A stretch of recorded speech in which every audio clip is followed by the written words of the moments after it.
How to take your yoga practice to the next level?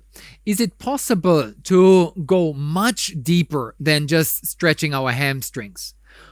Is yoga actually a spiritual path, accessible to you, or would that be a spooky thing that you wouldn't even want to dare to investigate?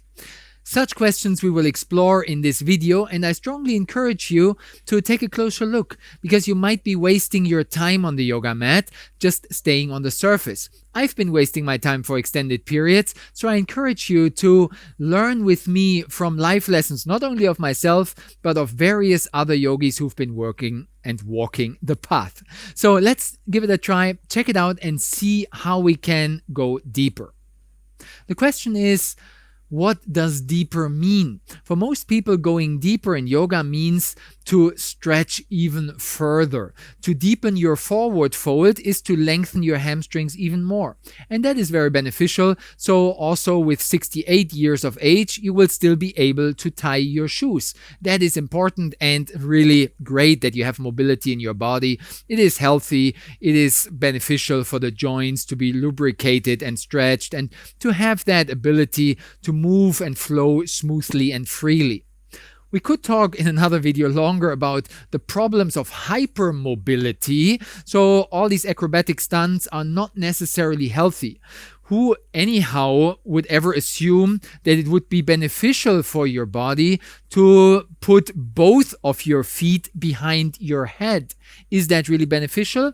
Maybe, maybe not. But that is a topic of another video. For us now is rather the question, how can we take our yoga practice to a deeper level, not just at the physical, muscular area where we stretch further and further, lengthen those muscles even more, but how can we go deeper also in other areas of the yogic practice? Not just musculoskeletal system, but what we call the yoga in daily life, the breath in your asana practice, the yogic diet, the lucid dreaming, yoga nidra, the selfless service, the karma yoga, and so many other headlines are coming to my mind where I would like to share at least some of the areas where you could broaden your understanding, where we can explore together how can we live a yogic life. And yes, people have heard of yogic lifestyle. But unfortunately, that is frequently reduced to a fashion of having the right brand, the latest model of your yoga mat, and have the right dress and leggings. And I also like to wear nice shirts. This is a nice natural fabric, which I brought myself to the tailor, and it's natural dyed fabrics and so on. That's nice. And I very much know how this game is played because I've been living on tropical islands in Asia for more than 1.5 decades now. And here in the Balinese yoga capital Ubud, we are usually speaking of Balifornia. So we have Californian people coming over to Bali. So I myself have been immersed in this yogic world and know also the studio context, and I've been part of that. So I'm not in any way being judgmental about it. I'm talking and sharing my own journey and just inviting you to come along and to investigate together how we can take our yogic journey to the next level. And who wouldn't want to go to the next level and upgrade the depth and beauty of our life. And to understand that this yogic lifestyle that I was just referring to is not just about a fashionable lifestyle, showing off my sexy body, but it is actually about a way of living, or even better said, about a way of being. And we would like to be a human being of full integrity, and not just a human doing who is doing yoga. No, a human being who is being yoga, who is living yoga, who's breathing it through their pores, who's embodying it on all levels as a holistic science that yoga actually is.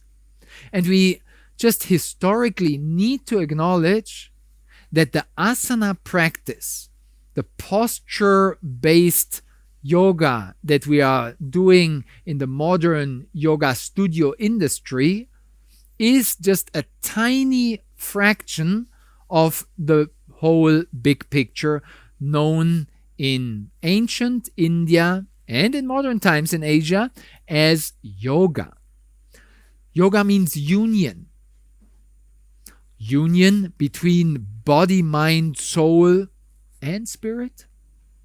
These phrases are mentioned even in a yoga studio, fitness center, aerobic type of yoga class. Yoga is the union between body, mind, and soul. Now let's start the workout. That's fine, and people are doing the practice and they get the benefits. Again, we're not here to judge. I'm not coming with a raised finger, you shouldn't, in a dogmatic way, or opinionated, or putting other people down. Please, this is not where I'm coming from. I'm just trying to invite us to investigate what is this yoga about? Where is it coming from? And then people are wondering, of course, isn't it cultural appropriation that we are in our westernized modern lifestyle greeting each other with Namaste? Yes and no. Yes, it is an ancient classical Indian greeting which has a very profound spiritual significance, and we shouldn't take it lightly and just namasteing around, but no, valuing its context, understanding the significance, and then, at least in my humble opinion, it is perfectly fine also to tune into another cultural context and adapt some of their ways of interacting and being. And then, of course, we could greet each other with a namaste. In my opinion. You might have another opinion, and that's fine. And there's, of course, many reasons, arguments, pros and cons. But what is, of course, a significant warning in that is the sensitivity towards cultural appropriation. Because what we are doing is we're taking an ancient Indian practice and philosophy out of its cultural context, and we're exporting it from India and importing it into our Western modern life set. And in that lifestyle circumstances, it, to be honest, gets watered down. It is kind of not really reflecting the ancient yogic teachings anymore. There's not much left almost of ancient Indian yoga in our modern posture-centered practices. Because what we have to see that the posture-based practices are relating to hatha yoga. Traditionally, classically, they are going back around 1200 years to the tantric tradition, and scriptures like the Shiva Samhita, the Geranda Samhita, the Hatha Yoga Pradipika by Svatmarama, and many other scriptures written 1200 years ago, 300 years ago. And those Hatha Yoga scriptures are sharing a lot about the asana, the posture-based practice, among many other ingredients, like the breathwork of pranayama, like breathing techniques coming under the headline of the pranayama practice, but also the purification exercises which help us to prepare for these profound energetic effects of the pranayama breathwork. And there's many, many other ingredients such as concentration, usage of mantras, meditation techniques, and so much else in ancient scriptures such as the Hatha Yoga Pradipika, which is like a manual around this posture emphasized yogic path. And their asana is just one of many ingredients. But we also got to acknowledge that this posture-based classical traditional Hatha Yoga is just one out of many branches of yoga. In addition to Hatha Yoga is actually just seen as a preparation for Raja Yoga. What does it say in the beginning of Hatha Yoga Pradipika by Svatmarama, 17th century? Hatha Yoga is a preparation for the superb path of the royal Raja Yoga, which is about meditation, and altered states of consciousness coming from more meditation. So the asana-based practice and the purification and the breath work as a preparation for meditation. That is the context in which it was presented in the good old days. But Hatha yoga and Raja yoga are just some branches of yoga. And we saw that even in that branch, asana is just a small ingredient. But there's many other branches, like karma yoga, the yoga of selfless action, service, of charity, volunteering, and overcoming one's ego in unconditional love and selfless service. That's karma yoga, introduced in the source scripture of the Bhagavad Gita, this celestial song which describes this detachment in action, this impossibly magic stunt of walking on sand without leaving traces. What does it mean? To tread lightly on the surface of this planet, without the heavy ego, I was there. No, selfless service. With sincere detachment, we contribute to the well-being of other beings. So that is, in a nutshell, karma yoga. But there's many, many others. And I don't now have the time to go into all the details of the bhakti yoga, the devotional path of offering from the beauty of the heart, of jnana yoga, the yoga of wisdom. Not to mention other sub-branches such as mantra yoga, repeating these sacred syllables and sounds, and so many other branches of yogas with so many other techniques of this and that method. Just in this 2.5-minute summary overview, you can get a sense of the vast scope of the holistic science of yoga, where the posture-based practice centered around the asanas is revealed as very partial, very limited. We're kind of practicing 5%, if at all, of what yoga is really about when we are only focused on asanas. My invitation is to open your mind, open your heart, and allow not only for the breathwork of pranayama and maybe even some purification practices to be part of your routine, but to engage in the yoga in daily life.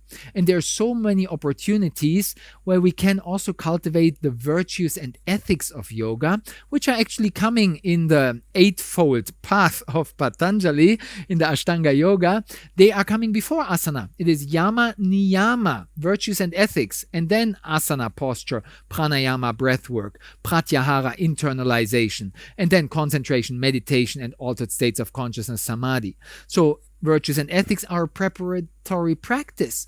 So we first gotta release our negative tendencies of violence, lying, being attached, being frustrated, and all the rest of it, that we can release in very uplifting attitudes of peacefulness, truthfulness, detachment, contentment, purity, and all the others are helping us to cultivate the yoga in daily life at the level of thought, speech, and action.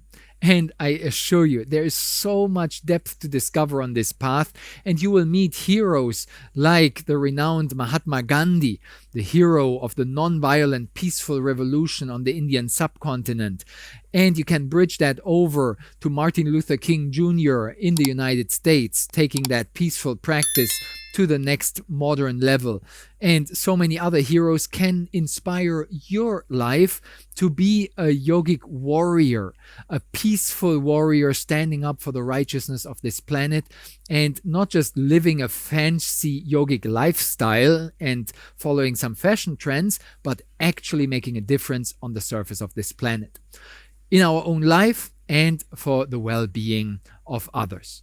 So that is the invitation to take your practice to the next level, and I hope you had a few eye-opening aha moments in my just quick dropping of some headlines, and I'm curious what experiences you made on this journey with other practices outside of asana. So please leave them in the comments below so other people can get inspired how you took your practice to the next level. So feel free to share and be transparent, and if you like even button, like the video, and maybe see you in one of the future clips on other topics where we dive deeper into the different paths of yoga, into purification, into the virtues and ethics, and the sky is the limit, or maybe just the beginning for this yogic exploration as we take it to the next level and the next celestial exploration of the holistic science of life.